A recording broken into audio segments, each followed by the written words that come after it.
Yaiba is a young samurai raised in the wilderness by his cool dad, Kenjuurou. He doesn't go to school or have a life like a regular boy, so today he's straight up fighting a gorilla during his casual afternoon training session. The match starts and Yaiba easily dodges all of the gorilla's attacks, even having time to flex on him.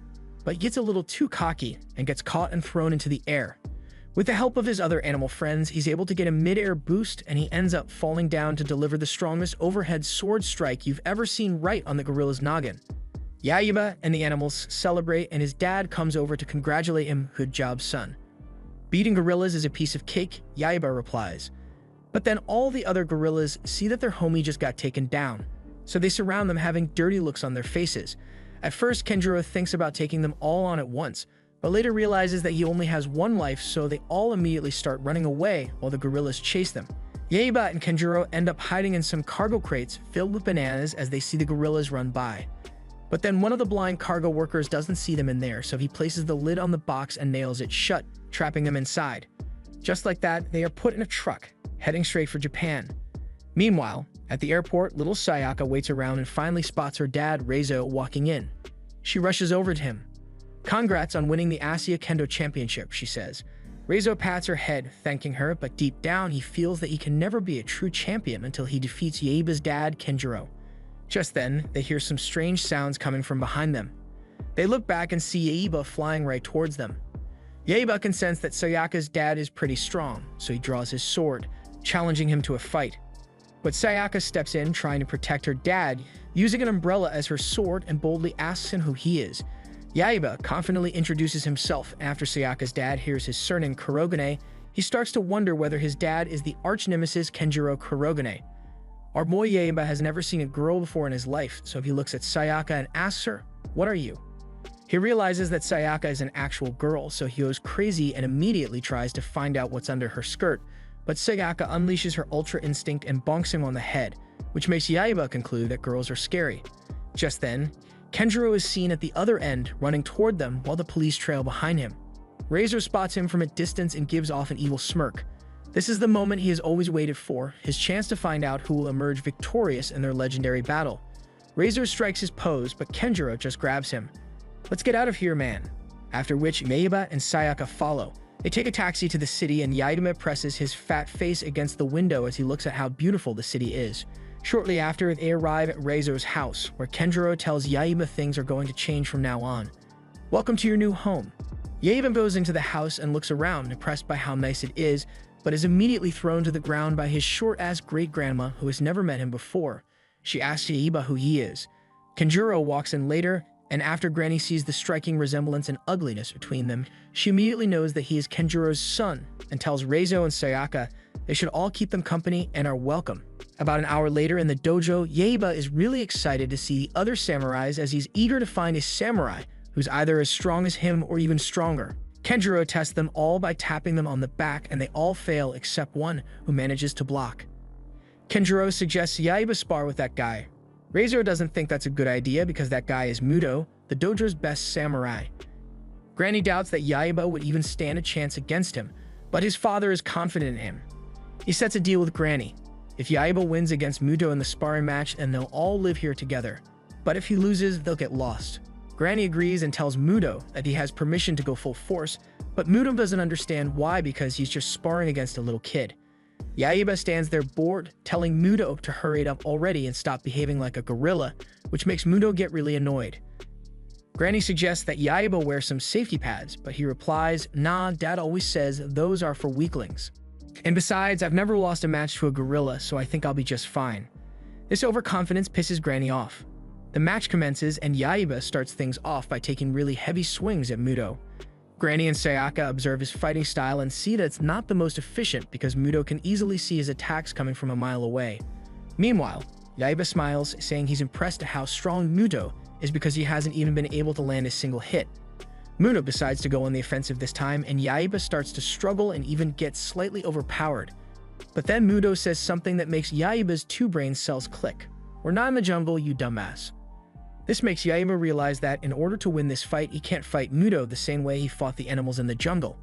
He needs to adapt. So after that realization, he turns his back on Muto and takes a deep stance, which leaves everyone watching with their jaws dropped. Granny sees this and smirks, thinking Yaiba has either just given up or is just a dumbass. Still, she signals Muto to deliver the final blow now that Yaiba is open. Muto lifts his sword with all his might, ready to deliver the final blow, and right as he does, Yaiba dodges it, leaving Muto with a shocked look on his face. Yaiba then launches his sword and delivers the final blow to Muto, which is delivered with so much power it breaks his sword and even sends him flying upwards into the roof, leaving everyone watching stunned.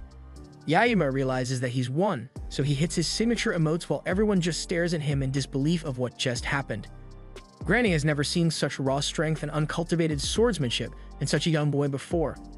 Meanwhile, Kenjuurou has just finished downing a full crate of beers and is drunk, but still proud of his son for beating Muto. Raizou facepalms. Now he's going to have to hold his end of the bet and let them live in his house indefinitely. The worst part is that they're not even going to help with the rent. Sayaka notices that Yaiba is doing something strange.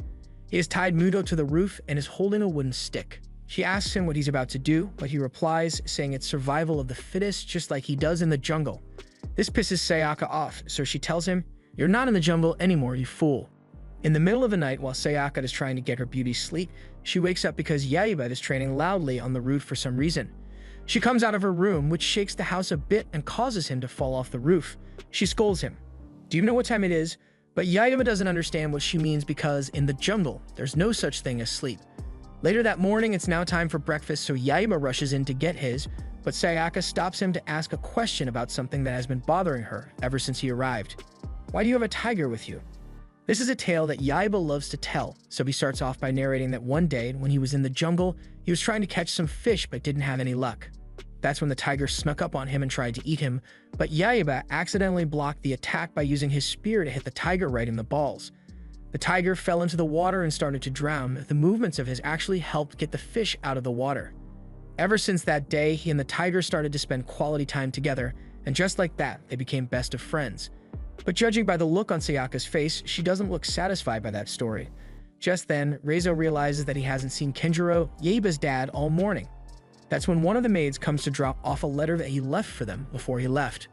Long story short, he set out into the city for a little while and left Yaiba behind, which pisses Raizou off because it's awful parenting. But Yaiba tells him not to be so hard on his dad because when they were in the jungle, he was always going off and leaving him alone on his own. A couple of hours later, Yaiba follows Sayaka out into the streets because he's curious about where she's going dressed up like that. "I'm going to school, you dumbass," she replies. Yaiba has spent his entire life in the jungle and has never been to a school before, so he asks her what it's all about. She tells him that it's a place where people learn, but Yaiba doesn't understand what that even means, so he takes it the wrong way and thinks she means that it's a place filled with really strong warriors who come together to train. Hearing this, Sayaka decides to troll him a bit. She turns back and tells him that it's a place filled with a ton of strong monsters and samurai, and that he wouldn't even stand a chance against any of them. Shortly after, they arrive at the school, and Yaiba is shocked as he sees just how large a school building is. Some of Sayaka's friends come over, take a single look at Yaiba, and think he's really cute. Yaiba sees them and acknowledges that this is his second ever encounter with girls, so he starts to sniff them all, which makes them all jeer with excitement. But this is all a little too much to handle, so Sayaka just drags him out of there while the girls just stare, wondering what they did wrong. It's now time for Sayaka to go to one of her classes, so she tells Yaiba to wait there for her, but he disagrees, saying that he came here to protect her, so he can't just leave her alone like that. Sayaka realizes that she only brought this upon herself, so she gives in and takes him into the dojo classroom, telling him to just be quiet and watch. Yaiba goes inside and immediately gets excited because he sees a lot of samurai stuff, just like what they have in the house. Sayaka replies, "That's nice, but I've got to go change." So she walks toward the changing room, telling him to just stay there and stay quiet. Right as Sayaka is about to take her top off, she shakes a bit as she hears Yaiba in the changing room with her, telling her, "What's up, fine shit?" He stops catcalling her and sees that she's starting to get a little angry, which confuses him because his pops had always told him that girls were into that kind of stuff. Sayaka then summons her inner chakra and kicks him out of the room. He heads back into the dojo classroom and sees some samurai swords. He picks one up when a tall guy who's trying to pull off Satama's haircut comes up behind him and says, "That's dojo property. Keep your hands off." Yaiba jumps back and assumes a battle stance. Sayaka comes out of the changing room and sees that in the 5 minutes she left Yaiba alone, he's about to go head-to-head with the samurai national champion. After Yaiba learns that this guy is really strong, he immediately asks for a sparring match, but the guy walks away. "You're not worth my time." Yaiba then tries to deliver a sneak attack, but the guy quickly adjusts his pivot and counters the attack, knocking the sword out of Yaiba's hands. The Saitama dude looks at Yaiba with a serious face and tells him to get out of here because this isn't a kiddie playground. Yaiba smirks. This is the first time anyone has ever been able to knock a sword out of his hands.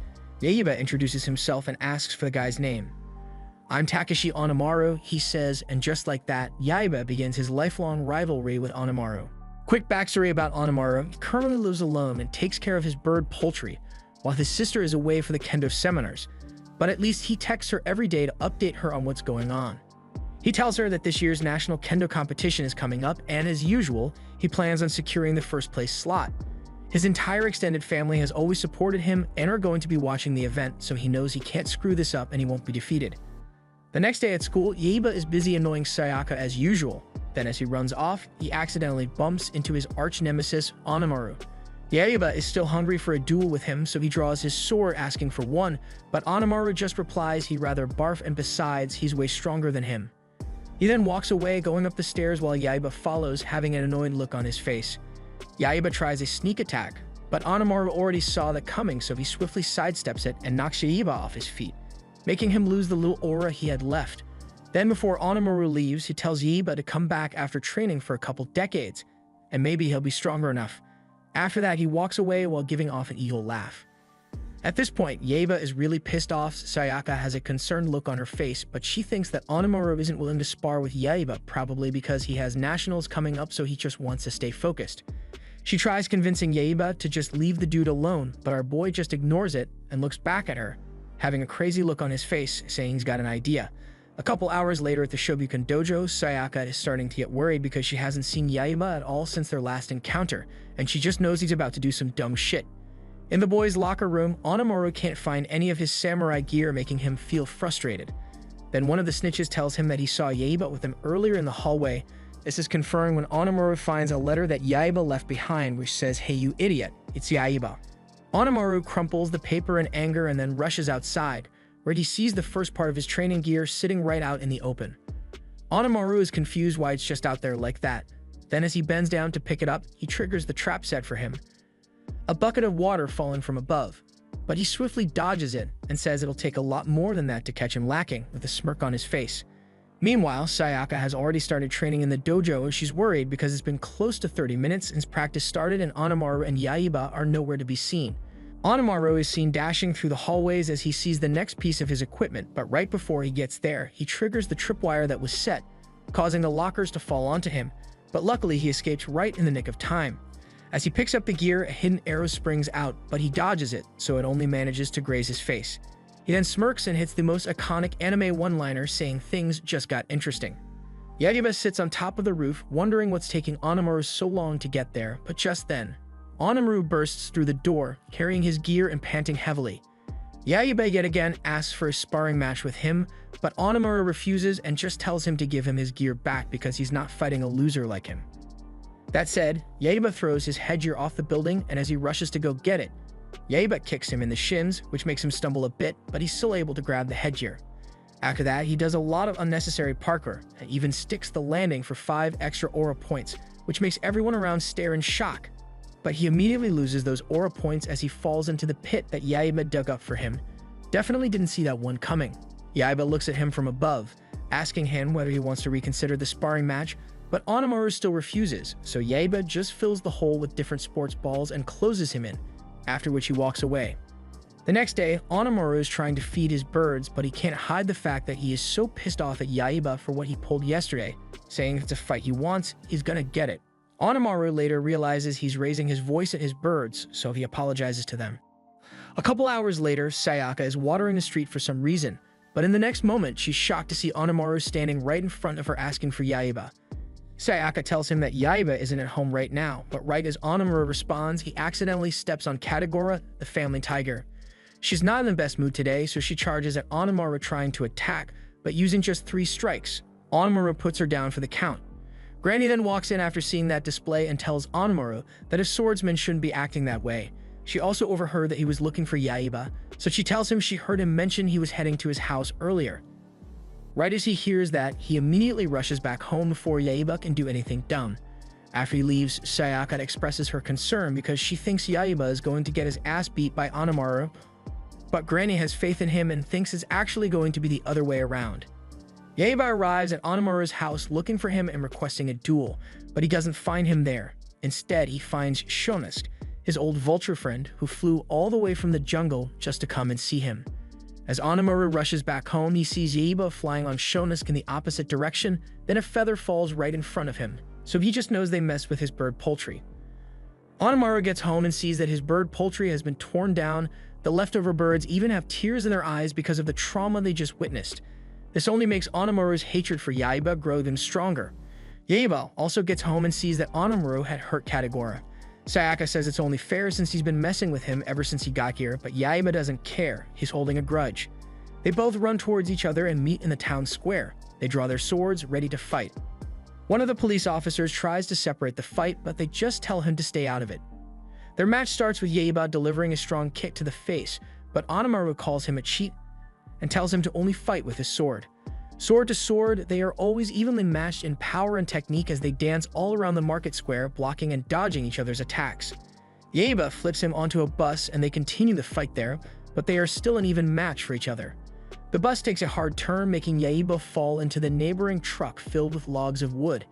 Yaiba, despite his small stature, manages to lift an entire log of wood and throws it at Onimaru.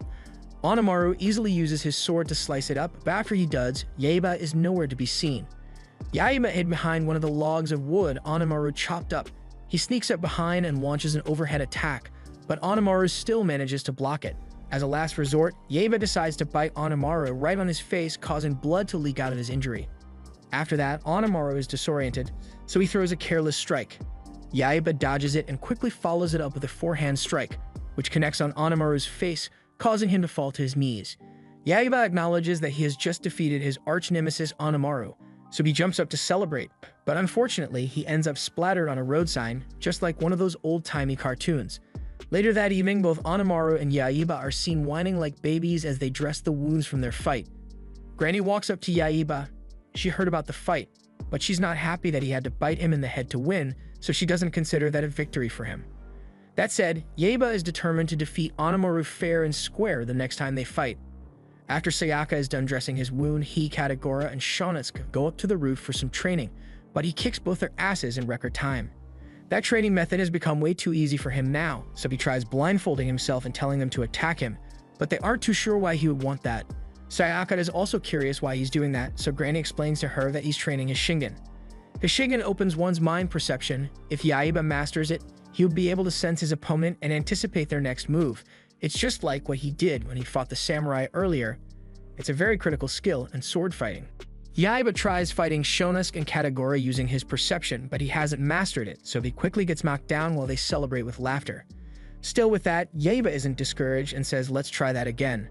Sayaka observes him and smiles because she just realized how determined Yaiba is, but it doesn't take Yaiba long to piss her off yet again because he refuses to take his blindfold off even at the dinner table, so he's just using his fork to poke around her food.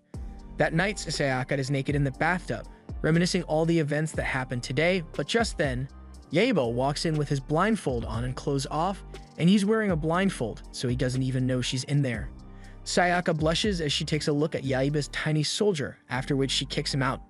Meanwhile, Onimaru is currently being tormented in his dreams by Yaiba because of the fight they had the other day. As the ghosts of Yaiba surround him and start biting him in unison, he jolts out of bed, saying, "Oh, it was just a dream." Onimaru doesn't want to be caught lacking, so he gets out of bed and immediately starts training while repeatedly saying in his head, "I'm going to get my revenge." Onimaru has always won every fight that he has fought, so the fact that he just lost to Yaiba in such an uncultured way pissed him off. He knows he needs to get strongest one way or another. It's a must. He gets a taunting image of Yaiba in his head again, so he crashes out and accidentally uses his sword to destroy one of the stone monuments in his home. After he calms down, he realizes that he may have overreacted a bit, but what he finds a lot more intriguing is the fact that there's a hidden staircase in the house that he never knew about. Curiosity gets the best of him, so he steps inside, wondering what this place is. He enters the main room and sees a bunch of statues of old Japanese gods surrounding a pretty cool-looking sword. The sword was too shiny not to touch, so Onimaru tries picking it up, but before he does, the statues start to speak to him. telling him that if he picks up that sword, he will inherit all the power from them and become the strongest swordsman to walk the earth. Onimaru hears this and realizes that with this sword, Yaiba won't stand a chance against him, so he places his hand on the handle, trying to pick it up. A bright blue blinding light emerges from the sword as he picks it up. His body then starts to transform and undergo changes. His eyes turn to a bright red color. After he pulls it out of the ground, there's a bright explosion, and once it settles, Onimaru is holding the sword confidently in the air as it has a bright blue aura around it. But there's also something different about Onimaru. He now has two ugly-ass horns on his head and a striking new confidence. Nothing can stop him now. Meanwhile, Yaiba's granny looks through his magical sword and can tell that the vile Oni has been awakened. The next day, Yaiba is seen on the roof practicing his blindfold fighting technique known as the Kekai. The Kekai is a special technique that marks the finite zone in which he can sense an opponent's attack. So that invisible barrier is referred to as the Kekai. Still, Granny decides to perform a small test on our boy Yaiba, so she throws a rock at him. To both Granny and Sayaka's surprise, Yaiba senses the stone coming and instantly blocks it like a boss, but instantly loses all his aura as the stone comes back down to hit him in the head. The next day at school, Yaiba arrives and all the class baddies surround him, saying he looks really adorable. Sayaka sees this and just stares, wondering what those girls see in a dumbass like him. After that, some of Yaiba's pervy classmates show him some explicit photos of girls with huge water jugs. Yaiba looks at them and casually says that he often takes baths with Sayaka and the ones she has are nowhere near the shapes or sizes of the ones in the magazine. Sayaka obviously overhears this and gets pretty embarrassed, so she's now about to smack our boy over the head with a guitar, but she instantly freezes in shock as Yaiba detects her even without looking back. Just then, some of their classmates draw attention to the window, so Yaiba comes to take a look and sees Onimaru walking into school with those ugly horns on his head. Yaiba observes that Onimaru has gotten bigger and has a shady aura around him, so he naturally starts to get a little intimidated. Onimaru unsheaths his sword and challenges Yaiba to a duel to determine once and for all who's stronger. Yaiba naturally gets excited at the mention of a duel, so he picks his sword up and immediately jumps out of the window. Yaiba lunges at him, but instantly gets startled as Onimaru uncases his sword and lands a swift strike. However, Yaiba manages to dodge it at the last second, so it only manages to graze him a bit. Yaiba repositions and yells at Onimaru for playing dirty by using a real sword instead of a fake samurai one. Sayaka and the others realize that's a real sword, so they start to get worried about what the outcome of this fight would look like. Yaiba staggers back, Onimaru lands an overhead strike, but Yaiba is able to dodge and then grabs a steel pipe to use as a makeshift sword. Onimaru sees it and scoffs, "You think you can beat me with that piece of trash," he says. He follows that up with another strike. This time it grazes him on the arm. At this point, Yaiba is really starting to get concerned because he can't even track any of Onimaru's movements before he makes them. With that in mind, he closes his eyes and tries to focus on the Kite technique to try and track his movements. Onimaru could tell Yaiba is about to use the Kite technique, but he just scoffs because he doesn't think that's going to be enough to take him down. He starts with an overhead strike, but Yaiba easily catches it, with his eyes closed for that matter. At first, Onimaru has a shocked expression, then later he smirks, in his mind saying, "Things just got interesting." Onimaru proceeds to launch a flurry of attacks on him, but Yaiba blocks every single one of them without opening an eye. At a point, our boy manages to counter Onimaru's attack by almost landing a direct blow to the face. Following that, Yaiba jumps up into the air and then starts to take the offensive position, and Onimaru is now starting to sweat. After they're separated, Onimaru smirks in confidence because he knows he has something up his sleeve. In the next moment, he draws his sword and unleashes its magic, which sends a swift gust of wind straight at Yaiba, which sends him flying into a wall. Yaiba falls to the ground and Onimaru stands over him, telling him to be a man and finish the fight. Yaiba can sense Onimaru is about to launch another wind attack, so he knows he needs to slash the wind before it gets to him. Just as he predicted, Onimaru launches another wind attack. Yaiba uses his steel pipe to try and stop it, but Onimaru is just too powerful, so he is sent flying backwards deeper into the wall. Now Onimaru plans on ending things, so he draws his sword, ready to deliver the final blow. Sayaka spectates, begging Onimaru to stop, saying he's proved his point so he should just let Yaiba go. Well, that pisses Onimaru off, so he tells her to shut the F up, after which he attacks her by sending a slash of wind. The wind shatters the glass of the windows, scaring off all of Sayaka's classmates, but Sayaka doesn't run. With tears in her eyes, she begs Onimaru to let Yaiba go. Yaiba, although in a dire condition, tells Sayaka to get back, he's going to handle this. Onimaru launches his final attack, a gust of wind that Yaiba is unable to control, so it splits the entire school building in half, sending Sayaka flying with a pretty rough landing. Sayaka musters up some strength, looks up to the sky, and sees that Yaiba has been rescued at the last minute by his little bird friend. Onimaru looks up at him and just starts to laugh maniacally, because he acknowledges this as the first battle he won against Yaiba. Back at home, our boy is pretty sad about losing to Onimaru. He calls himself names such as pathetic and weakling, then proceeds to make a really ugly face while crying. Sayaka and the others see Yaiba sobbing and share feelings of empathy for him. But that's when Yaiba's dad comes out of nowhere with a bright smile on his face and says, "My boy is growing." After that, he sits down and starts by informing Yaiba that what he experienced in his battle with Onimaru was Fujinkan. It's a technique that has immense power and can stir up storms like the god of the wind. Supposedly, its powers have been sealed away, but Onimaru had somehow managed to awaken it. After hearing this story, Yaiba's jaw drops as he wonders whether this means that sword is unbeatable. Kenjuurou replies, saying that against the Fujinkan, only the Rajikan sword stands a chance. The Rajikan is a sword that, once grasped, darkens the skies and unleashes a flurry of lightning. Kenjuurou thinks back and recalls that an old guy named Miyamoto has the sword.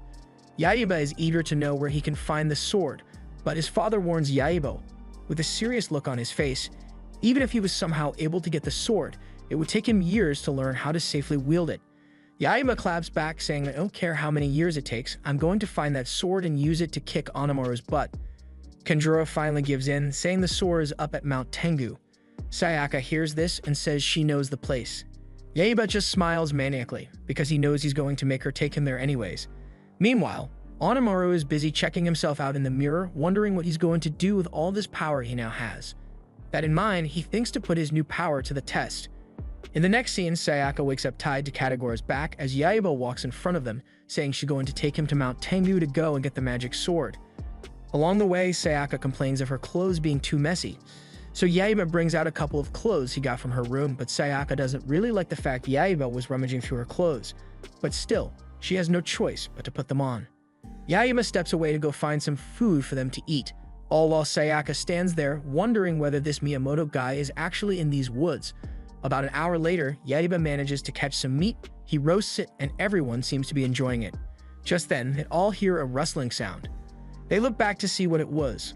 A creepy old grandpa then swoops in from behind and steals their meat. Yaiba spots him at the top of a tree and draws his sword, ready for battle. Sayaka then steps in and tells him to stop because that's the old man Miyamoto his Daz was talking about earlier. Miyamoto jumps down furious. "I'm not that old," he says. Yaiba confidently states that he's here to obtain the Rajikan sword.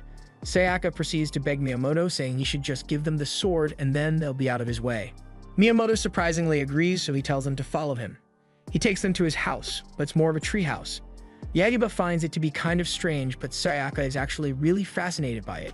What she finds even more fascinating is the fact that he built it all by himself. That aside, Miyamoto goes on to inform Yaiba that many swordsmen have attempted to get past him in their quest to obtain the Rajikan sword, but every last one of them has been reduced to dust.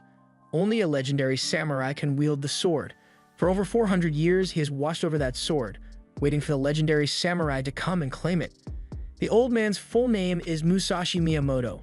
Sayaka instantly recognizes that name as the great swordsman, but Yaiba, on the other hand, has never heard of this guy. But he doesn't really care anyway. He just tells Miyamoto to tell him where the sword is so he can go and get it.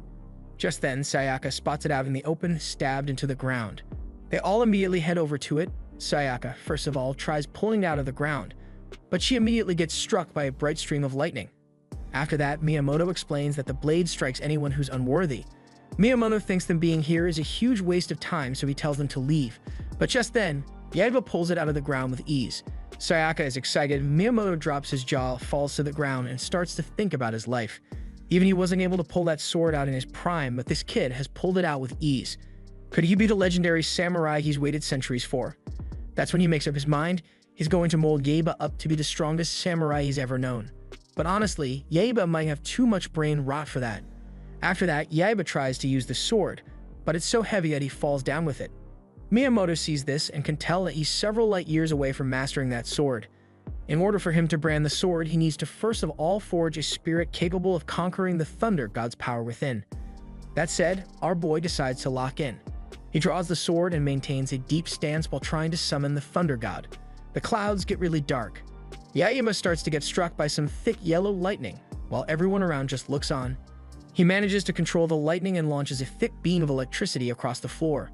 Miyamoto can see Yaiba is losing control of himself, so he lunges forward, delivering a swift strike to the back, which makes Yaiba go unconscious. Meanwhile, Onimaru is deep in the magic dungeon where he has just learned about the Raijinkan sword. He knows that if he has that sword, he would be unstoppable. It's a must for him to have it. Meanwhile, Yaiba has finally woken up. However, Miyamoto gives him some good news. The Thunder God has acknowledged him. But in order for him to wield the sword properly, he needs to either conquer its power by true courage or fall prey to its strength and become a demon, which is what happened to Onimaru and why he has those ugly horns on his head. As Yaiba is right now, he has zero chance of winning, but that doesn't demotivate him. He has a determined look on his face while he confidently says he's not going to lose to the Thunder God. He will wield the Raijinkan, and he will defeat Onimaru. Onimaru is still as thirsty for power as ever. He's in his magic dungeon and has just summoned 8 mystic ogres, with their sole purpose being to hunt down the Raijinkan sword. He pairs each of the ogres with some demon assistant to ensure the success of this mission. Meanwhile, Yaiba is deep in the woods, training with Miyamoto to become the next legendary samurai. His first test is to cross the river by stepping only on the lily pads, but Yaiba fails on his first try and doesn't even understand how he's supposed to pull that off. Miyamoto explains to Yaiba that he's not supposed to walk across, but rather whisk himself across and move like the wind. He demonstrates by leaping across the river, moving as light as a feather. He tells Yaiba that if he wants to learn how to do this, he needs to believe in himself, because even the slightest doubt in himself would prevent him from learning how to properly wield the sword. Yaiba is now more determined than ever, so he steps in the river with confidence, but falls into the water like a dumbass. At the same time, Sayaka and the animals decide to start preparing dinner. The scene shifts to the town parliament having a meeting discussing the national budget. That's when Onimaru literally bursts through the door with an ugly-ass monster suit on. The parliament security take one look at him and can see that he's now a full-on monster, so they fire some bullets at him, but he easily blocks them. He throws a slash of wind at the ceiling, which makes it rain glass, all while Onimaru says, "From now onwards, you shall obey me." Back in the forest, Yaiba expresses frustration, saying he gives up because he couldn't get it on the first try. Miyamoto looks over his impatient behavior and says that Yaiba reminds him of another samurai he has trained named Kenjuurou. As expected, Yaiba has no idea who that is, and Miyamoto almost chokes hearing Yaiba doesn't know the great Kenjuurou Sasaki. Kenjuurou was a once-in-a-generation swordsman. He was also really handsome too, but of course not as striking as Miyamoto. He was impulsive just like Yaiba and would always rely on his strength without focusing on tactics and strategy, and unfortunately, that was what led to his downfall. Miyamoto hands Yaiba a shed sword known as a scabbard. It's basically a sword Yaiba can use for the meantime until he is able to wield the Raijinkan. That evening, Sayaka is busy making dinner in the kitchen. That's when she gets 2 unexpected visitors. A 10 out of 10 Japanese baddie and a weird guy in a red cloak. Sayaka comes to the door, and the lady casually asks the whereabouts of the Raijinkan sword. Sayaka replies, casually telling them it's currently with Yaiba, but little does she know that these are 2 of the evil ogres Onimaru set out to obtain the Raijinkan sword. Sayaka accepts them with open arms, telling them to come inside and wait for Yaiba to get back. Sayaka invites them in for dinner. The guy in the red cloak is easily stuffing his face with a bowl of ramen.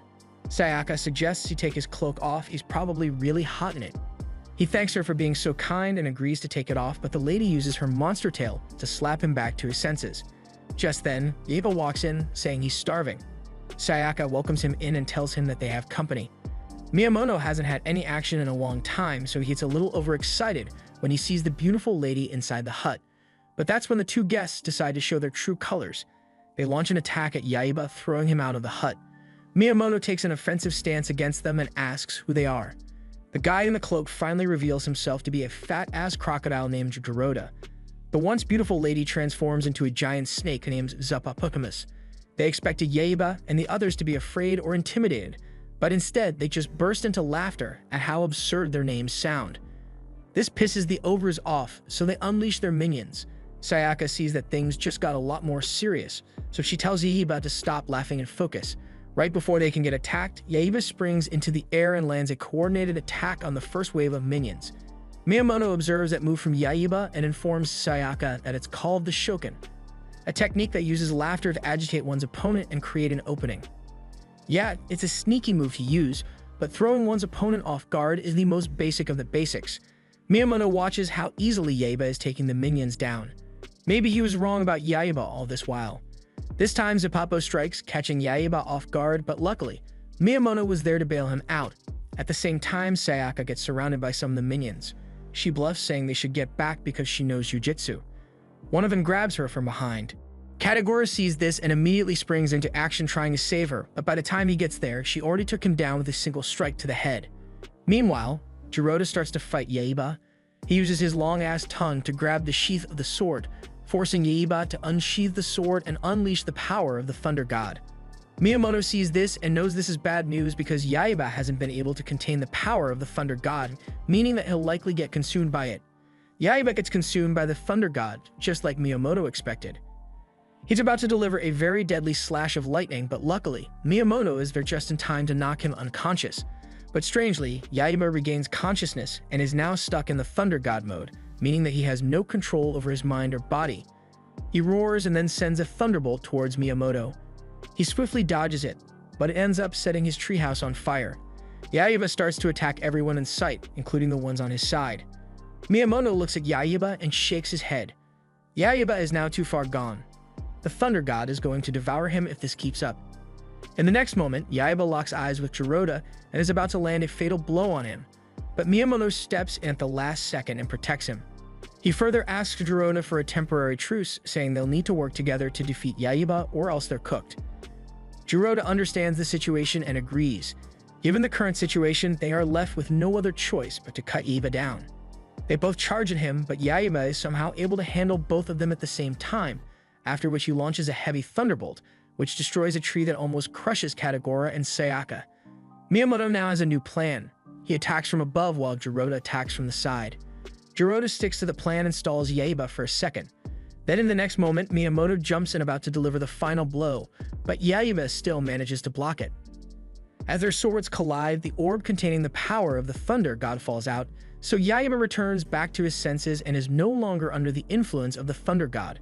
Jiroda and Miyamoto jump up in celebration at the sight of this, but immediately separate themselves after they realize they technically still are enemies. Right now, Zeppo's minions have taken Sayaka hostage, so she tells Yaiba to give up the sword if he ever wants to see her again. She then instructs Jiroda to get rid of them, but Jiroda remembers how it was Miyamoto that saved him when Yaiba went out of control. Zeppo can tell Jiroda is now having mixed feelings, so she charges towards him, but Yaiba appears in front protecting him. "Isn't he one of you?" Yaiba asks. Zeppo replies, saying Lord Onimaru has no time for pathetic, sentimental fools. The battle between Zeppo and Yaiba begins. Yaiba runs into the woods as a way of drawing Zeppo away from the others. Yaiba passes through the woods and easily defeats some of the minions, but when it comes to facing Zeppo, she's a lot stronger than he expected, so he's easily struck down. Yaiba distances himself from Zeppo as he thinks of his next move. He sees that Zeppo counters every attack he's made, so he charges at her, but this time tries something new. He spins the blade while running at her. He is knocked back again by Zeppo, but this time the blade maintains its centrifugal force and continues to spin. Some of the minions come up from behind. Yaiba throws the spinning blade at them, and it's so sharp that it's able to slice an entire tree into multiple pieces. As Yaiba chases the minions down, Miyamoto observes his technique and informs Sayaka that it's an old spear fighting technique that uses centrifugal force to keep the blade spinning. Zeppo can tell there's no way he's going to defeat them at this point, so he thinks he might be able to take some credit if he returns to Onimaru with the Raijinkan orb. Yaiba sees that Zeppo is trying to get away with the orb. The only way he can get to him is by crossing the river, so without thinking, he swiftly steps across the lily pads and reaches the other side in a matter of seconds. Then he uses his Senpuken technique to slice Zeppo clean in half. After that, Zeppo transforms back into a normal snake. Yaiba releases him back into the wilderness and tells him to stay like that. Later that night, they all camp outside because Yaiba did burn down Miyamoto's treehouse. But Miyamoto isn't angry about it. He knows it wasn't his fault. Just then, Sayaka shows them real-time news coverage where Onimaru broke into the National Diet Building. Onimaru has now transformed into a full-on monster, and on seeing this, Yaiba knows he has to hasten his training with the Raijinkan because that's the only way he'll be able to defeat him. Hearing this, Miyamoto makes up his mind and decides that they're going to Ganryu Island to obtain a secret weapon that is made in the same way as the Raijinkan. Miyamoto has hoped that it could provide a hint as to how to better wield the Raijinkan. Miyamoto can't say for sure Yaiba will master the sword, but he definitely does have some potential. Then the next morning, they begin their journey to Ganryu Island. But as they travel, an airborne drone is seen floating above them, monitoring their every move. Deep in Onimaru's lair, his other ogre servants report to him saying the Raijinkan sword is now in Yaiba's possession. Onimaru hears this and finds it absurd because he doesn't think Yaiba would ever be able to wield that sword. Mr. Spider, the ogre in charge of all the planning, says according to his calculations, Yaiba is as good as dead because he sent one of the strongest ogres, Mr. Slug, to go and retrieve the sword. Mr. Spider pulls up a video of Mr. Slug, confident that he'll be able to take Yaiba down in record time. Onimaru takes a look at this and is more concerned as to why no one is assisting Mr. Slug. Mr. Spider replies saying that's because it took him quite a while to get there because he is a slug after all. Onimaru still can't get over the fact that he was so confident in Zuppo to get the sword, but she was unsuccessful, and to make matters worse, Hiroda has now even joined Yaiba's side. Hearing this, Mr. Spider just cackles, saying it was all part of his plan. Meanwhile, Yaiba has been battling Mr. Slug for the past 30 minutes now and hasn't been able to land a single blow because its mammoth, slime-covered bulk can resist any attack. Luckily, the group is smart enough to know that slugs hate salt, so they throw several bags of salt into the sky. Yaiba immediately catches on and uses his senpuken technique to split open all the bags of salt, allowing it to fall onto the slug, making him shrink down to his initial form. They all stare at tiny Mr. Slug in awe. He knows he has been defeated, so he immediately scurries off, saying he'll have his revenge. Onimaru watched all that on the screen and isn't happy about it, so he further asks Mr. Spider whether he has a plan B or not. Mr. Spider tells Onimaru to rest assured, he has just the perfect plan. After a long day, the gang walks home while the sun sets. Yaiba complains about how hungry he is. Sayaka spots two guys walking past them, heading into a hot spring. She would kill to take a bath, but Minamoto tells her to can it because he doesn't have any longer to spend on that. Just then, they run into the overly excited owner. He thinks they were about to head into the hot spring, so he congratulates them, saying they are his 1 millionth customers, so he'll be having them all as special guests. Sayaka tries to explain that they don't have any money to pay, but the owner excitedly tells her to shut up because for this time only it's going to be free for them. They all agree, so the maids guide them along the way. Inside, Miyamoto and Jiroda are just chilling, while Yaiba is busy goofing off as usual. Miyamoto tells Jiroda to test Yaiba, so he tries a sneak attack on Yaiba, making him get startled and fall into the water. Miyamoto comments, saying he'll need to do a lot more work on his balance if he ever wants to become the strongest samurai. Then in the distance, a dark figure with glowing red eyes appears to have been watching them this entire time. At the same time, Sayaka is busy taking a bath. The dark figure watches over her like a hawk. She gets the hint that she's being watched, so she looks around, but there's no one there. She starts to assume that it was Yaiba, so she throws a water bucket at him. At first, Yaiba gets angry for being hit even when he didn't do anything, but then he starts to wonder why she's even mad because she doesn't even have anything worth seeing. This situation has given Miyamoto an idea. He tells them that his next training task is to climb up that slippery wall as quickly as he can. He tells Jiroda to join in on it as well. Yaiba is a crazy for competition, so he immediately makes his way up the wall, only to see Sayaka and the others waiting for him there with their water hoses fully loaded up. They start to spray him, but our boy is somehow able to swim on the hose water midair. Sayaka blocks the water supply, causing Yaiba to fall to the ground and lose all his aura. Meanwhile, the old man looks through the bamboo sticks for a quick sneak peek, but unfortunately for him, she saw this coming and ends up slapping him in the face. After they get into their robes and are served with a full-on buffet. Everyone except Yaiba, of course, who has only been served one bowl of rice. Sayaka tells him that's punishment for looking on her earlier, even though it was actually Miyamoto who was spying at her. Back at Onimaru's lair, Mr. Starfish informs his colleague that he has been spying on Yaiba and the others for the entirety of today, and he can confirm that he is the one with the Raijinkan sword, and for some reason, he even takes it with him into the bath. That aside, he puts on a serious face while saying they have to figure out a way to get the Raijinkan sword. However, the major problem is Yaiba's senpuken technique.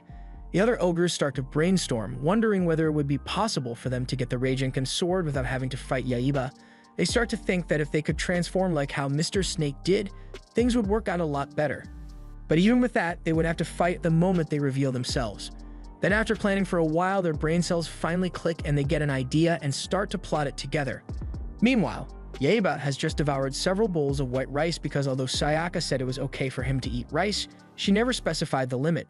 Just then, the overexcited owner pops out of nowhere to inform them that they are holding a special event made just for them named Kamatamashi. And if they make it through, they would get to experience their secret and secluded hot spring. The owner claims that it does stuff like loosen stiff shoulders, relieve backs, and even gives impeccable skin. With that said, Yaiba asks the owner whether this kimono emishi thing tastes good, but Miyamoto informs him that it's not a food. Kimono emishi should be considered something like a test of strength. However, it doesn't test one's physical strength, but rather what you have in your heart.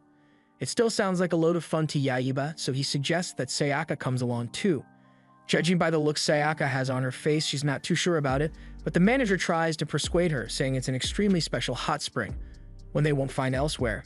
Miyamoto finds this to be an excellent idea and also a good way for Yaiba to show Sayaka that he can be a good escort. Later that night, they arrive at the Kimodameshi grounds, and it's honestly really spooky. Sayaka is starting to get a little scared, so she suggests they just go back.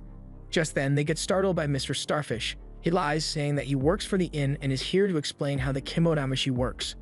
The rules are to proceed forward and do not turn back for any reason whatsoever. Now that the rules have been distributed, he tells them to get going. But before then, he asks Yaiba to allow him to hold that dangerous sword for him until he returns. Hearing this, Yaiba instinctively draws his blade, but then starts to wonder whether he may have a point. Mr. Starfish sees this and gives an internal evil smirk because he thinks Yaiba is going to be foolish enough to fall for this easy trick. He's going to get the Raijinkan sword by the easiest way possible. Then that evil smile quickly fades off his face as Yaiba keeps his sword with him and says he'll just keep it sheathed instead. Although this puts a hole in the first phase of Mr. Starfish's plan, he's not worried because the second phase is just about to start. Mr. Mantis is the star of the next phase. He's known for disguising himself and then taking down his foes. Mr. Starfish is confident that Mr. Mantis will be able to find an ingenious way to blend in, and if he does, the Raijinkan sword is easily theirs. Unknown to Yaiba, Mr. Mantis poses as an old granny who has sprained her leg, so he draws Yaiba in asking for some help. But Yaiba takes a look at him and starts to think this granny looks pretty weird. She's so big and has huge eyes. Then out of nowhere, Mr. Mantis reveals himself and decides to launch an attack, but Yaiba quickly uses his unsheathed sword to bonk him on the head, after which Sayaka scolds him for using his sword to hit an elderly woman. They both apologize for it and then keep on moving. Mr. Starfish comes over to Mr. Mantis and expresses pure respect for Mr. Mantis, because although he was hit really hard, he is still standing, making Mr. Starfish believe that he really is tougher than the rumors say. But just then, Mr. Mantis' cloak falls off and Mr. Starfish drops his jaw as he sees Mr. Mantis knocked out. Mr. Sea Cucumber is the nicest and most adorable of the group, so Mr. Starfish is eager to find out the kind of move he's going to pull. While Sayaka and Yaiba walk through the next part of the Kimodameshi, Mr. Starfish trails behind them, acknowledging that Mr. Sea Cucumber has just camouflaged himself and is eager to find out what clever disguise he picked out. Just then, he stops, realizing that he just stepped on something. He looks down and finds out that he has just stepped on Mr. Sea Cucumber. Then he screams out in warning. Now that everyone else has been wiped out, Mr. Starfish is now the last resort. He hides in the bushes with a smirk on his face, confident that with this plan of his, they'll practically be handing the sword over to him. On getting to a certain point, they see a sign that tells them to put any sword they have into the crevice to complete the Kimodameshi task. Yaiba sticks the sword in, happily thinking that he has somehow solved a huge mystery. That's when Mr. Starfish comes out from behind and informs them that he filled the crevice with an exceptionally strong glue, so it would be almost impossible for him to remove it from there. He thinks he would easily be able to defeat Yaiba now that he's without the sword. Just then, two of his other ogre friends are now reunited with Mr. Starfish, and he sheds a tear seeing that his friends came back for him. Now that the three of them are together, they believe they are an unstoppable force, so they just tell Yaiba to surrender the swords so that no one has to get hurt. Meanwhile, Yaiba is busy trying to use his brute strength to remove the sword from the crevice. Yaiba gets an intense adrenaline rush and has now been able to lift the entire boulder, which ends up hitting Mr. Starfish and his colleagues as they try to attack. Against all odds, Yaiba has managed to free the Raijinkan sword. The ogres see this and cannot believe their eyes, but even with that, they know that Onimaru would have their heads if they return empty-handed. With that in mind, they both start to charge at Yaiba, knowing that they have no choice but to fight. But right before they manage to collide, they get really unlucky and get hit by the sprout of a geyser. Sayaka takes a look and sees that this might be the secret hot spring that the owner told them about a while ago. About an hour later, the three ogres wake in their resort room to see Yaiba staring down at them. The ogres immediately scoot back, accusing Yaiba of attacking them in their sleep, but Yaiba explains that he actually saved them. They hear that and are lost for words. Even though they plotted to steal the Raijinkan sword from him, he still decided to save them. Actually, it was Jiroda that vouched for them, and on hearing that, they immediately burst into tears, thanking them for showing such kindness. Kuroda further tells them that they don't have to follow Onimaru if they don't want to. "You are free to choose your own path," he says. Mr. Starfish plans on going back to his wife, and the others plan on sticking around with Yaiba until they reach Ganryu Island. Meanwhile, in Onimaru's lair, Onimaru has been watching the entire thing and is really pissed off. Now he has no other choice but to summon his strongest ogre. In the next moment, a giant casket falls from the sky, it opens, and a dark figure with red glowing eyes emerges. Onimaru yells while giving it instructions, "Rip the Raijinkan sword off of Yaiba's baby hands and bring it to me." In this episode, the gang goes all the way to the Nagoya station to get some delicious chocolate sticks. They hardly ever come to this sort of fancy area, so Sayaka pulls her phone out to take some pics for the gram, but Yaiba has no idea what she's doing. Just then, their group selfie gets interrupted by one of the ogres who they have battled before, Mr. Slug. This time, Mr. Slug has a bright smirk on his face, confident that he's able to defeat Yaiba. He tells them that he no longer goes by the name Mr. Slug, he now has a shell, so he goes by Snaily now. The gang hears this and are short of words. Nonetheless, Yaiba remembers that his weakness is salt, so he tells Jiroda to bring over the salt bag. Yaiba takes it and lunges towards Snaily while throwing it all over him. Snaily sees this and has a confident smirk. He immediately hides in his shell, preventing his skin from coming into direct contact with the salt. Although Snaily is protecting himself while being in the shell, he is still plainly vulnerable for any attack that comes his way. That provides Yaiba the perfect opening for his signature Senpuken attack, striking his shell clean through. Miyamoto now watches Snaily slither away and starts to wonder whether this is actually the kind of people that Onimaru hires. Yaiba laughs maniacally, saying that the next time he lays his eyes on Onimaru, he's going to take him down with his Senpuken attack. But just then, they all hear a very deep voice coming from above. A dark character lands on top of the tallest building in the district. Miyamoto sees this and realizes this guy could be a final boss, so he tells Yaiba to get ready. The weird-looking guy at the top introduces himself as Mr. Bat. At the same time, he has just eaten Sayaka's Nagoya snack and he finds it to be quite delicious. After that, he points down at Yaiba and tells him that the Raijin sword belongs to none other than Lord Onimaru. "Now hand it over before anyone gets hurt," Mr. Bat says, confident that he'll easily be able to take it from him. But Yaiba is also quite confident that he'll be able to defeat him with just one strike of his Senpuken. Then in the next moment, they both draw their swords and clash, and with one strike, he manages to strike Yaiba in the arm, causing him to bleed out a bit. Both Yaiba and everyone watching can't believe it. Yaiba realizes Mr. Bat only managed to get a hit on him because he can fly, but Mr. Bat just tells him to shut the F up and then calls him an ugly wingless human. That said, Yaiba calls on Shaunusk and they adapt together, making Yaiba now able to fight in the air just like Mr. Bat. Seeing this, Mr. Bat is impressed, but he's still fairly convinced that Yaiba won't be able to defeat him. As Miyamoto watches the two collide, he can tell that Mr. Bat is quite fast, and he's even blocking Yaiba's attacks like they're nothing. However, if Yaiba is somehow able to cut through his defense, he might still stand a chance. Their battle continues for a while, and they seem to be an even match for each other. Then at a certain point, Yaiba sees the perfect opening for his Senpuken attack. Right as he is about to use it, one of Shaunusk's wings gets hit with a blade, and because of this, Yaiba realizes he can't use the Senpuken technique like that. Mr. Bat then follows up by launching an overhead kick that sends Yaiba crashing down into a neighboring store. As Yaiba lays there helpless, Mr. Bat figures that this is the best time to finish him off, so he lunges towards him and is about to deliver a very lethal blow, but Miyamoto appears just in time to block the attack. Mr. Bat is impressed the level of skill, so he asks who this guy is. Miyamoto hears that question and decides to stroke his ego a bit, so he tells Mr. Bat that he's the incomparable bringer of terror, Musashi Miyamoto. Mr. Bat hears this and gives Miyamoto a huge hug because he's actually a really big fan of him. Mr. Bat would really love it if Miyamoto was one of his colleagues, but they're still enemies, so he takes a large bite out of Miyamoto's head, making him leap backwards and stagger a bit. Jiroda and the others come to check up on him, but Miyamoto kind of looks different. He staggers a bit once more and then turns towards them and gives a loud roar, his face being really pale and eyes a greenish color.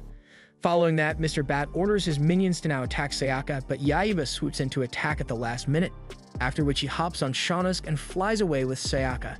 Right as Yaiba thinks he's safe, Mr. Bat comes flying in from above and starts to attack them. At a certain point, Mr. Bat gets close enough that he ends up cutting off one of Shaunusk's wings.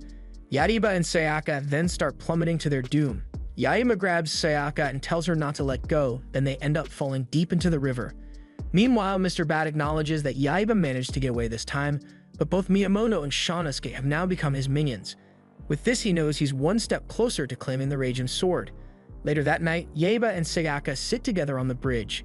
It's obvious they feel bothered about what happened to Shanosuke and Miyamoto.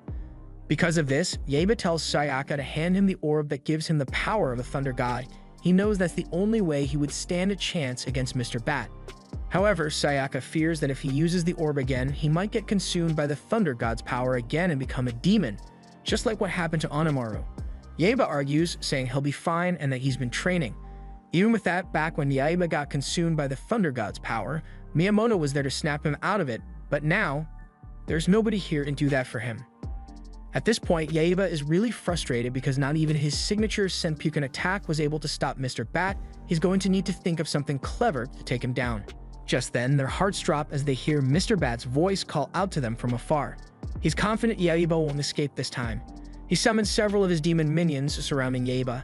However, he does give Yaiba one last chance to hand over the Raijin sword without anyone getting hurt, but Yaiba is no coward. He manages to single-handedly defeat all of Mr. Bat's minions, but Mr. Bat swoops in and knocks him to the ground. Yaiba struggles to get up. With his current situation, he knows there's nowhere for him to run. Just then, Katagura bursts through Mr. Bat's minions. Both Yaiba and Sayaka are ecstatic. Mr. Bat sees this and is honestly shocked because he expected one of his minions to have taken Katagura down by now. But nonetheless, he sees this as a futile struggle for Yaiba. They both ride on Katagura's back, heading in the south direction, and judging by the look Yaiba has on his face, you can tell that he has a plan. About 10 minutes later, they take refuge in an old abandoned house, but Sayaka knows that it's only a matter of time before Mr. Bat finds them.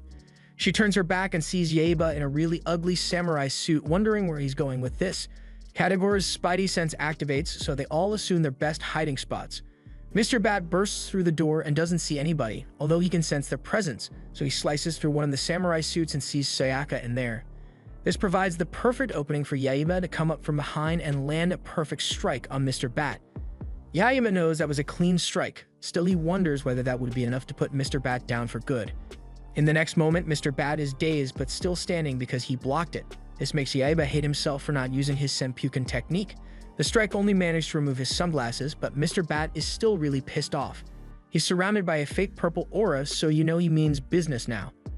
Mr. Bat chases Yaiba back and forth until they reach the top of the roof. That's when Yaiba is about to draw his sword. He realizes that the Raijin sword is missing. With the sword missing, Mr. Bat is certain that he'll be able to defeat Yaiba.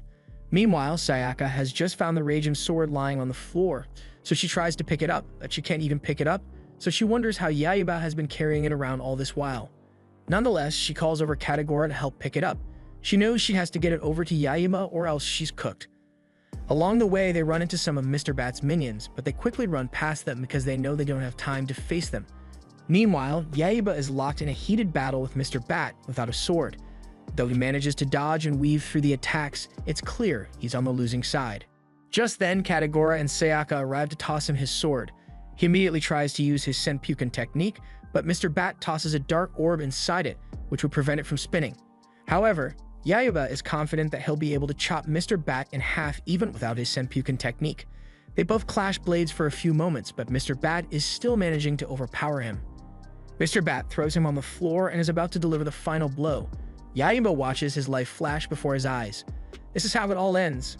Sayaka sees this and thinks Yaiba is going to die, so she screams, and coincidentally, a ray of light bounces off her amulet and shines directly on Mr. Bat's face. That's when Yaiba's two brain cells click, realizing that bats hate sunlight. He immediately picks up his sword and uses it to run round the room and slices it open, taking the roof off and making Mr. Bat more exposed to the sunlight. Now the roof is off, Mr. Bat shrieks in pain and the dark orb he put on the Raijin sword fades away, meaning that this is his chance to use the Senpuken technique. He launches it, and in an instant Mr. Bat is split in half and deforms back into several bats that end up flying away. Yaiba has just saved the day again, so he hits the signature samurai pose for extra aura points. Sayaka runs over to him and hugs him, but he pushes her away, saying he's not focused on girls right now. Later that day, the gang are seen at the park having a snack, but Yaiba has refused to eat and is even training. He knows he still has a long way to go. For now, they need to head to Ganryu Island before Onimaru's poison spreads even wider. Yaiba has never been more determined. He needs to get stronger if he's going to be able to take Onimaru on. That same night in the town square, everything seems to be going just fine until several people look up and start to notice a giant, scary blimp floating in the middle of the sky. News reporters immediately start to cover the scene, informing the general public that Onimaru has appeared and is planning to take over the National Diet building and turn it into his own castle. He even plans on taking over the whole of Japan at a point. Onimaru is then seen flying across the sky at the top of his blimp, having that same ugly smirk on his face. He speaks to the commoners, telling them to bow for him and that Japan is now his.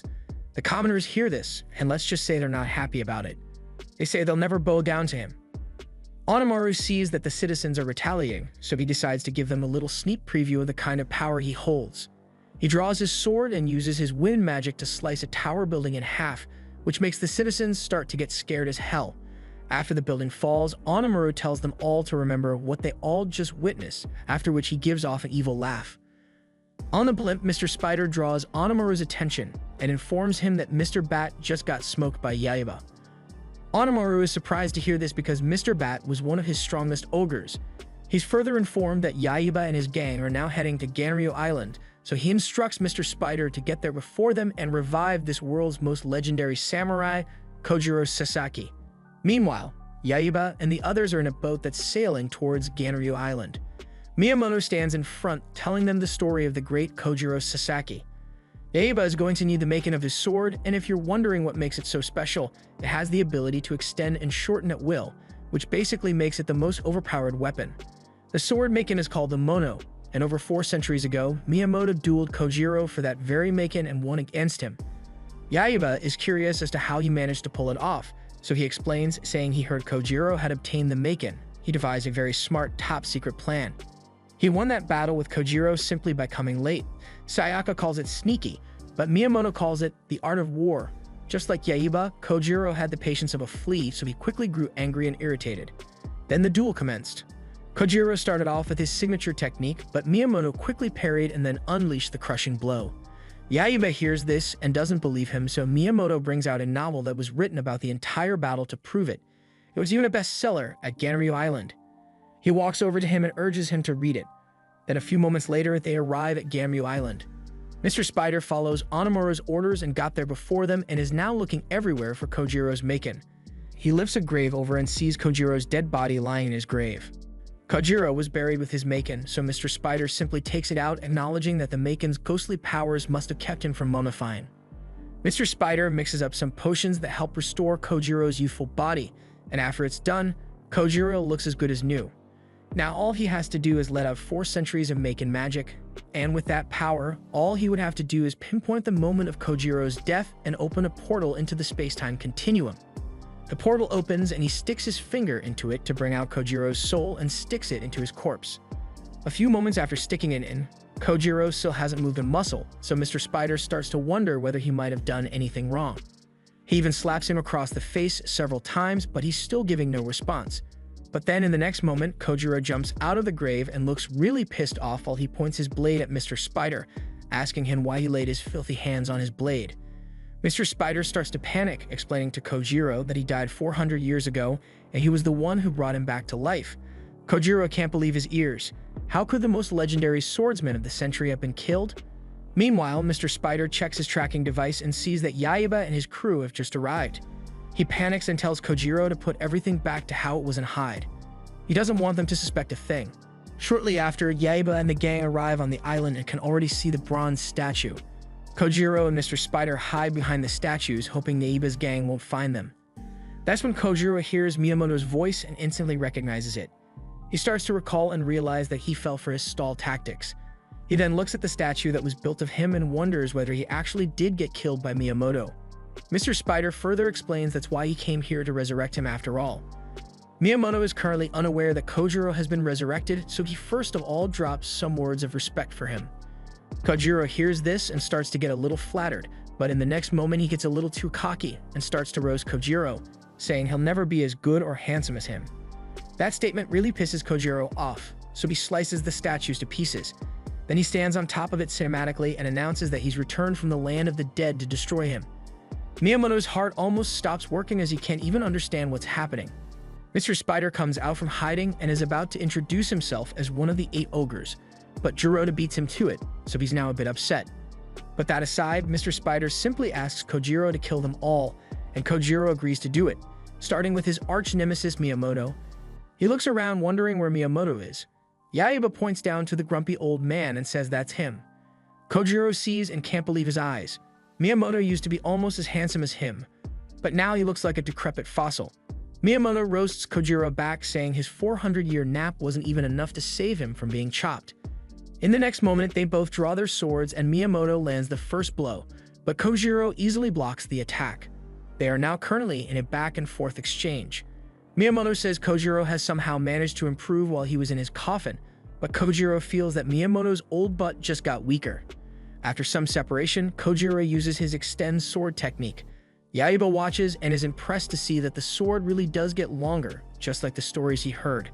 The attack hits Miyamoto, but he struggles to block it.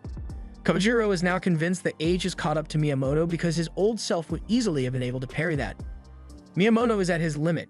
Kojiro is about to deliver the final blow, but right before it hits, Yaiba steps in and blocks the attack. Kojiro is amused that this little guy thinks he can take him on. He even says it'll be good luck for him to even get close.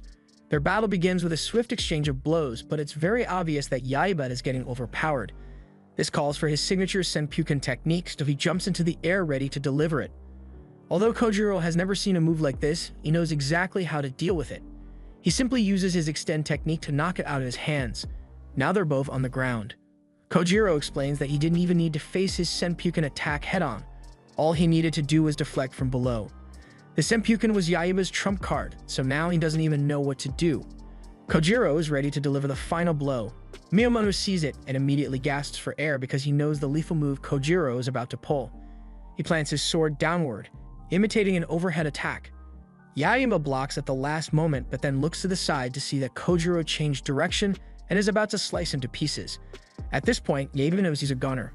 There's no way he can block this. Luckily for him, Miyamoto jumps in at the last second to push him out of the way. Yaiba now has a slit of blood on his face and no way to block the oncoming attack from Kojiro, so he now has no choice but to accept his fate. But Yaiba has really strong plot armor, so right before he gets sliced to pieces, a portal opens behind him and he gets sucked in. Everyone drops their jaw because they don't understand what the hell just happened. Yaiba falls through the wormhole and lands on a wooden ornament. By the time he looks up, he sees that he's surrounded by a group of ninjas who are pissed off that Yaiba just landed on the Lord of the Land, and now he's unconscious. At this point, Yaiba is really confused as to what's going on. The ninjas are still really pissed off, so they draw their swords at him. Yaiba assumes they must be Onimaru's minions, so he draws his as well, but he forgot that he's outnumbered, so he just freezes in fear. But just then, they get stopped by a really cool-looking samurai. The ninjas are not familiar with this guy, so they ask him to identify himself. The masked samurai takes his helmet off and introduces himself as Musashi Miyamoto. The ninjas hear that name and immediately shudder with fear, because they know how dangerous Miyamoto is. Long story short, they waste no time and start running away. After they leave, Yaiba asks this guy whether he really is Miyamoto. He confirms and says they're currently in the year 1612.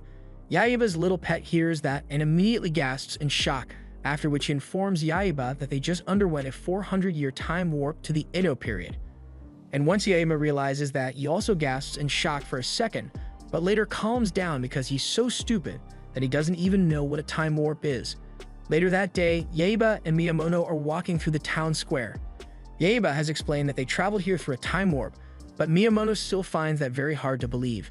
That aside, Yaiba starts to wonder whether them coming through the portal means Kojiro isn't here, but Miyamoto explains that Kojiro is here and they even have a duel scheduled for the next 7 days.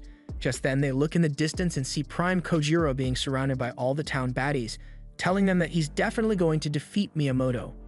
Just then, Miyamoto and Kojiro lock eyes with each other. The tension in the air is really thick. Everyone watches them, wondering what the outcome is going to be. As they walk closer to each other, a construction worker's wood block falls and is about to hit them, but they show their samurai skill and slice the wood, carving them into perfectly shaped chopsticks. The crowd goes to check it out and sees that they even engraved their names on the chopsticks and managed to cut exactly 10,000 each. They're evenly matched. After that, they walk past each other in slow motion, saying they both can't wait for the day of their official duel to come.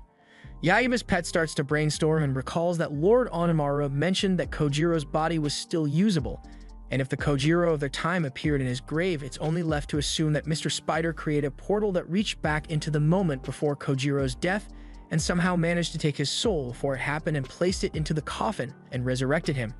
Since they were moving really fast when they traveled through the portal, they believe they might have traveled back even further before the time of his death. Yaiba considers that to be good news because if that's true, it means the portal would show up again when Miyamoto wins, then they can just hop in and get back to Sayaka and the team. Yaiba is now kind of excited because now he's going to get stronger and going to get a rematch with the Kenjuurou of his time. Later that night, Miyamoto takes Yaiba back to his house. The door opens and they are greeted by a girl named Atsu, who coincidentally looks exactly like Sayaka. A couple hours go by, then they sit outside and watch Miyamoto train. Atsu tells Yaiba that Miyamoto has never missed a single day of sword practice. Yaiba's pet acknowledges that takes a lot of seriousness and dedication, so he wonders how he ended up becoming that goofy grandpa they know and love. Yaiba picks his sword up and asks Miyamoto whether he knows how to beat that special technique that Kenjuurou uses. Miyamoto explains that it leads with a downward strike, that the opponent is forced to block, and then followed by an immediate slash upward. It's an attack that'll slice you at the moment you block it, so Miyamoto tells Yaiba the best way to counter is to charge forward and leave fear behind. Miyamoto has nothing in mind but victory concerning the duel with Kenjuurou. He has spent the time training, so he's confident that he'll come out on top. Yaiba sees that this Miyamoto is the only one capable of trashing him to defeat Kenjuurou, so he asks him whether he'll train him, and without any dispute, Kenjuurou agrees. Just like that, Yaiba's training with the legendary samurai begin. He knows it won't be easy, but it's definitely a path he needs to follow if he's ever going to defeat Kenjuurou. Back in the present, Sayaka and the animals are in tears because they still don't know why Yaiba hasn't returned or whether he's even going to return. At the same time, Miyamoto is still having a head-to-head battle with Kenjuurou, but it's very obvious that his age has caught up to him, so he's now about to get sliced by an overhead strike from Kenjuurou. But just then, the attack is interrupted by a bright blue flash of blue light. Meanwhile, in the time warp, Yaiba is starting to panic a bit because Miyamoto has just told him he's going to go very bright and early for the duel tomorrow. Yaiba sees this to be a problem because the older Miyamoto told him that he only managed to win the duel because he showed up late. Yaiba tries his best to convince Miyamoto, but he refuses, saying he's not even going to get any sleep and will head out for the duel bright and early in the morning. After Miyamoto steps inside, Yaiba panics even more as he sees his sword disappear from the scabbard. His pet then alerts him, saying that history has started to rewrite itself, meaning that Miyamoto will end up losing the duel with Kenjuurou tomorrow. Yaiba realizes that this is all because he opened his big mouth to tell the Miyamoto of this age that he's from the future. Miyamoto was the one that gave him the Raging Sword, so if he loses and ends up dying, that means Yaiba will never get it. And if Yaiba never gets it, then he would stand no chance against Onimaru and would get killed. Amidst all this, Yaiba's pet informs Yaiba that he's starting to fade away, but at the realization of that, he rushes into the living room and tries to persuade Miyamoto to go to sleep ahead of the duel tomorrow. Yaiba tries his very best to persuade him, but he still won't budge. Atsu then speaks up, asking Yaiba to tell her what the future is like. Yaiba sees this opportunity has loads of potential, so he rushes over to her and flips her skirt open because in the future, all the cute girls wear miniskirts like that. Miyamoto then calls out to Yaiba with a serious tone, saying he's got his attention. They all then spend the next couple of hours drinking several bottles of wine. Miyamoto is really high at this point. You can tell just by looking at how red his face is. Yaiba can tell this tactic is working because his body has returned back to normal and the book has done the same too. At a certain point, Miyamoto reaches his limit and falls asleep. Yaiba sees this and hits a Japanese emote to celebrate, confident that he'll wake up late for the duel and everything will go as planned. But Atsu quickly butts in and bursts his bubble, saying that there won't be any duel tomorrow because whenever Miyamoto drinks, it takes a miracle for him to wake up all the next day. Yaiba starts to panic. Tomorrow is the big day, and this means that Miyamoto is going to sleep through it. The next day at the battle arena, everyone, including Kenjuurou, waits patiently for Miyamoto to arrive. Some time passes and Kenjuurou starts to get pissed off at Miyamoto's lateness. Kenjuurou writes a note on a scroll and places it on his sword, after which he uses his extendo technique to extend it all the way to Miyamoto's house. The sword note bursts through the wall and Yaiba picks it up trembling. It's clear now that Kenjuurou is pissed off. Out of desperation, Yaiba picks Miyamoto up and starts to slap him across the face, hoping to wake him up, but even after several attempts, it doesn't look like he's waking him up anytime soon. Just then, Yaiba's pet unexpectedly has an idea. The old Miyamoto told him over and over how his duel with Kenjuurou went down, and it's all even documented in that book. Yaiba hears this and quickly catches on, realizing that it's up to him to make sure that history repeats itself. At the arena, Kenjuurou's patience is starting to wear thin. That's right, when his opponent calls out and lands right in front of him. Yaiba stands on some stilts for a height boost and is disguised in Miyamoto's clothes, but Kenjuurou is so much of a dumbass that he can't even tell the difference. Yaiba is confident that he'll be able to defeat Kenjuurou. All he has to do is follow what Miyamoto said. Yaiba charges at Kenjuurou, remembering that Kenjuurou's first attack is going to be the Tsubamageshi. In order for him to land a decisive blow, he would need to charge forward and delete any fear he has in him. Kenjuurou lands his first strike, but Yaiba messes it up, so he gets slammed into the ground. Kenjuurou lands a couple more blows with his sword, which Yaiba manages to dodge, but his stilts get taken out, so he's now back to being a short king. Yaiba lays there on the floor, not knowing what to do. Kenjuurou is about to deliver the final blow as life flashes before his eyes, but by the time he opens them, the real Miyamoto was there to block it for him. At this point, Kenjuurou's brain is not braining. How are there two Miyamotos?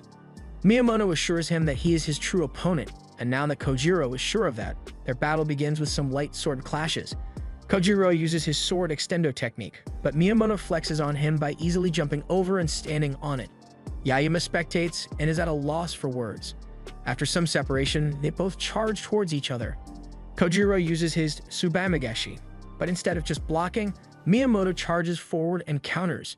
Yaiba's jaw is dropped. He saw that move as one that was 100% unbeatable, but somehow Miyamoto managed to pull it off and deliver a head-on blow to Kenjuurou's noggin, marking Miyamoto's victory. Yaiba spectates and is happy to see that everything went as planned and Miyamoto won. But now time for the canon event to take place, so Kenjuurou's soul flies out of his body and the portal opens up, which Mr. Spider reaches through and grabs it. Yaiba realizes this is his only chance to get back to Sayaka and the others, so he and his pet waste no time hopping in.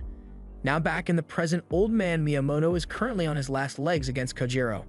That's when a blue light flashes brightly, and by the time it dims down, Yaiba appears right in front of him to block the attack.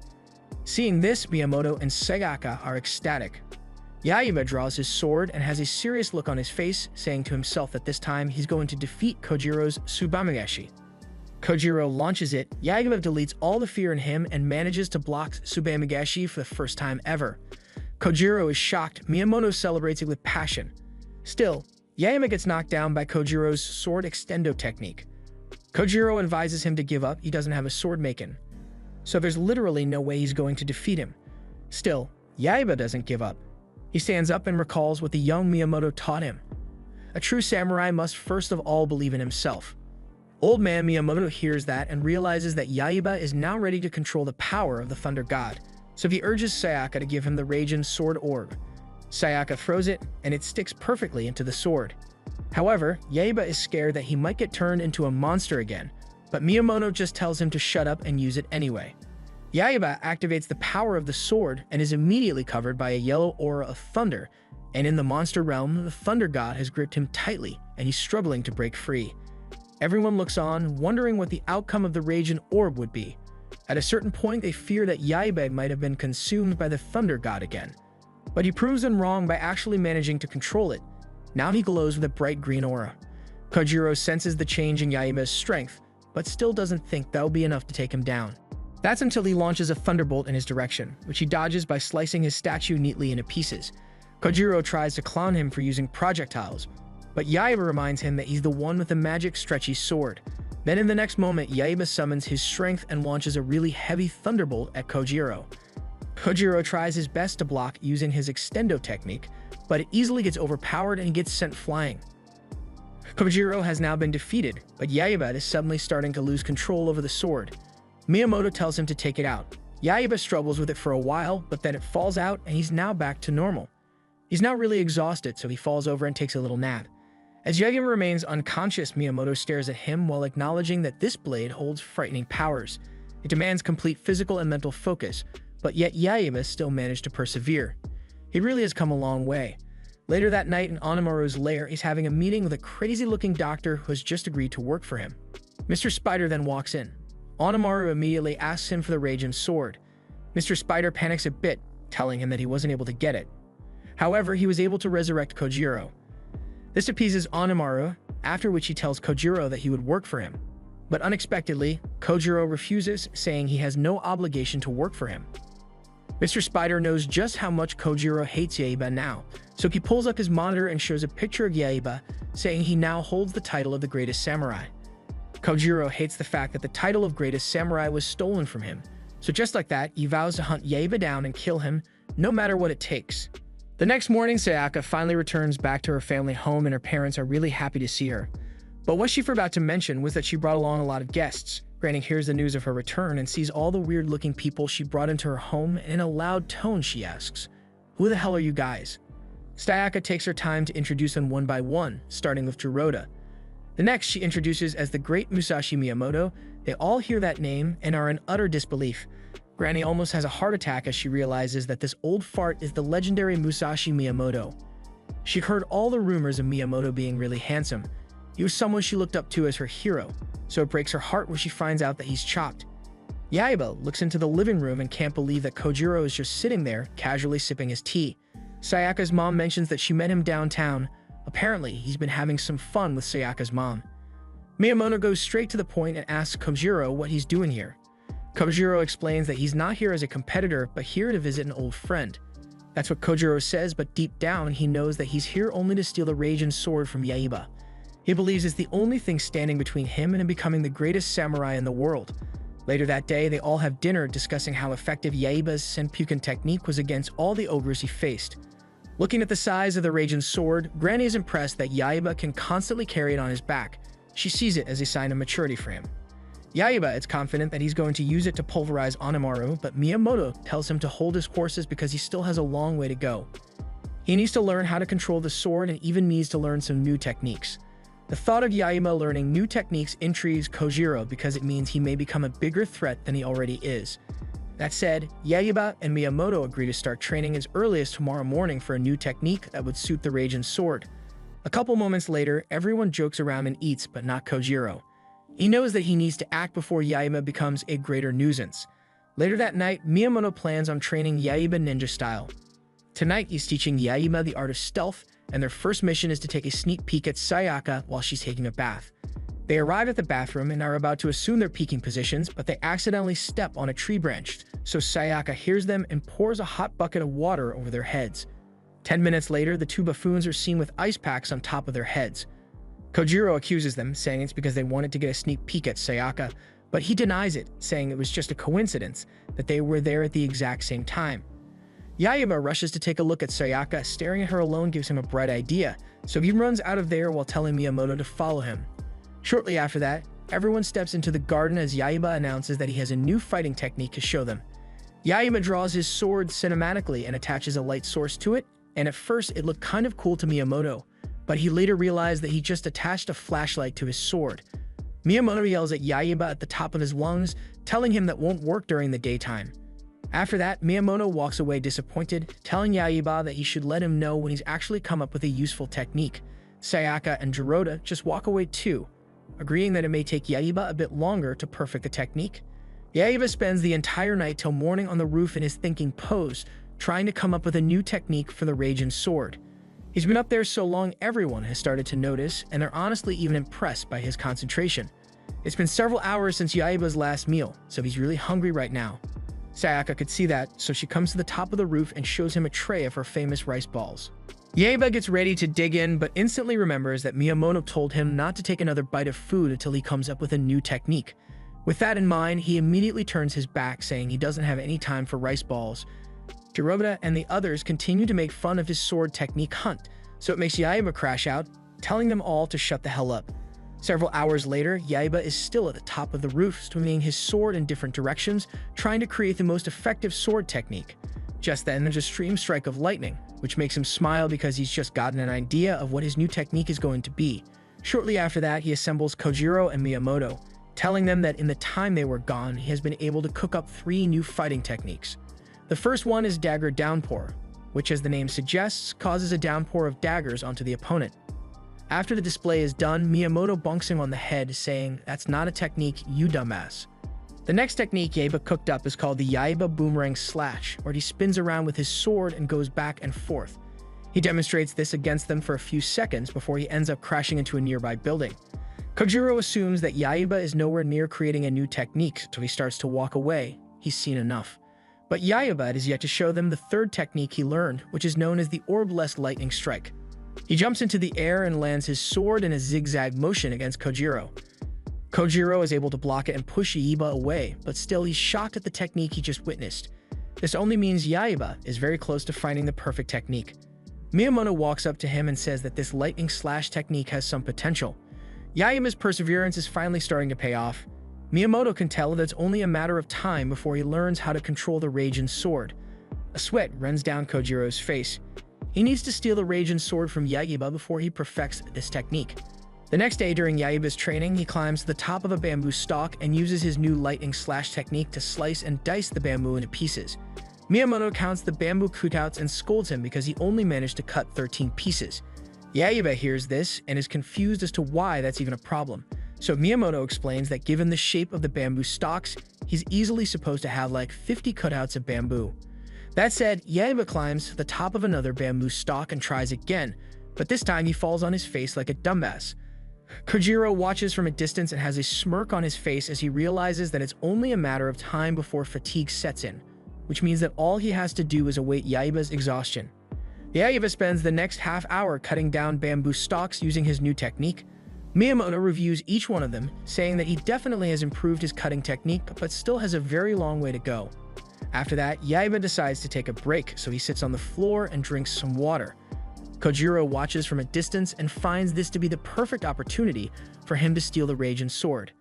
Then right before he can get the sword, Miyamoto calls him out, asking him why he's sneaking around. Kenjuurou panics and immediately starts to take care of Yaiba, saying he worked up a good sweat, so he just came to bring him a face towel. Kenjuurou tightens his eyes, realizing that he's going to need to get a lot sneakier if he's going to be able to steal the Raijin sword from him. The next day at the supermarket, Kenjuurou sees that Yaiba has his hands full with the groceries, so he reaches out to grab the sword, thinking that this is the perfect opportunity. But right before he can, Sayaka's mom comes out of the store and spots him and hands him a bag, assuming he came all the way here to help. Several other of Kenjuurou's attempts at stealing the Raijin sword fail, which honestly shows just how responsible Yaiba is when it comes to the sword. That afternoon, Yaiba walks into the living room. Sayaka turns on the news, which informs them all that aside from the National Parliament building, Onimaru has colonized several areas all over the Kanto region. The situation with Onimaru is getting worse as they speak. Miyamoto tells Yaiba that he needs to perfect his technique as soon as possible, after which they would attack him head-on. More sweat runs down Kenjuurou's face as he recalls that he has to have the Raijin sword before Yaiba can perfect that technique. Having that in mind, Kenjuurou offers to train Yaiba ahead of his battle with Onimaru. Sayaka asks Miyamoto whether he would trust Kenjuurou with that kind of thing, but Miyamoto doesn't have a problem with it. He even thinks Kenjuurou would make an excellent opponent for him.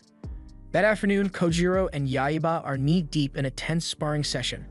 It was evenly matched at first, but now Yaiba is starting to get overpowered. Yaiba gets knocked to the ground, and as he lays there, he knows that he needs to move and attack faster if he's going to defeat Kenjuurou. Meanwhile, Kenjuurou has a deadly smirk on his face. He's about to deliver a deadly final blow and finally steal the Raijin sword. They both charge at each other, but to Yaiba's surprise, Kenjuurou uses his Tsubamagashi technique. He almost gets hit by it, but at the last second, he adjusts his sword and finally figures out how to counter it. After that, they both give each other some separation. Kenjuurou is honestly starting to sweat. Yaiba leaps into the air and delivers his lightning slash technique adapted with the Tsubamagashi, which catches Kenjuurou off guard and makes him unable to block. Kenjuurou is at a loss for words. Yaiba somehow managed to learn from his signature move and perfected his own. Now the sparring match is over. Miyamoto commends Yaiba, saying his technique is finally perfected. Yaiba hears that and starts to celebrate, thanking Kenjuurou for helping him adapt from his technique, because if it wasn't for him, he never would have perfected it. At this point, Kenjuurou realizes that he just messed up big time, so he squats on the ground angrily, while Yaiba trash talks about how he's going to kick Onimaru's ass. Later that night, they all gather in the living room and start to discuss strategy of how their attack is going to look like. Jiroda starts off by informing them that Onimaru is likely sitting at the top floor. However, the castle is heavily guarded by shadow monsters, which means that they can't just barge in or else they'll get captured. Miyamoto gives a suggestion, being that they gather all the women at the front of the entrance and then throw a fabulous party to distract the monsters. But just as you thought, that's a terrible game plan. Just then, Yaiba's two brain cells click. Since Onimaru is sitting on the top floor, he suggests that they just swoop in from above on Shonetsuke. Miyamoto finds this to be an excellent plan, so they all agree that's what they're going to do. So later that night, Miyamoto gathers everyone outside as they get ready to infiltrate Onimaru's castle. Miyamoto gives the signal and they all head out in unison. Meanwhile, Onimaru watches them on a screen in his lair and sees that they're coming his way. He already saw this coming, so he orders his minions to take their stations and guard the front gate. On reaching the entrance of Onimaru's castle, there are a lot more shadow monsters than expected, which means the tiger team are somehow going to need to attack from above. But tigers can't exactly fly, so they don't know how they're going to pull this one off. Kenjuurou tells them that he has it under control. He uses his magic sword extendo technique to spring his team up to the top of the building, so with that, they should be just fine. As Yaiba flies in on Shonetsuke, he sights Onimaru down there. Having a light smirk on his face, he immediately jumps down to attack. He's putting an end to this once and for all.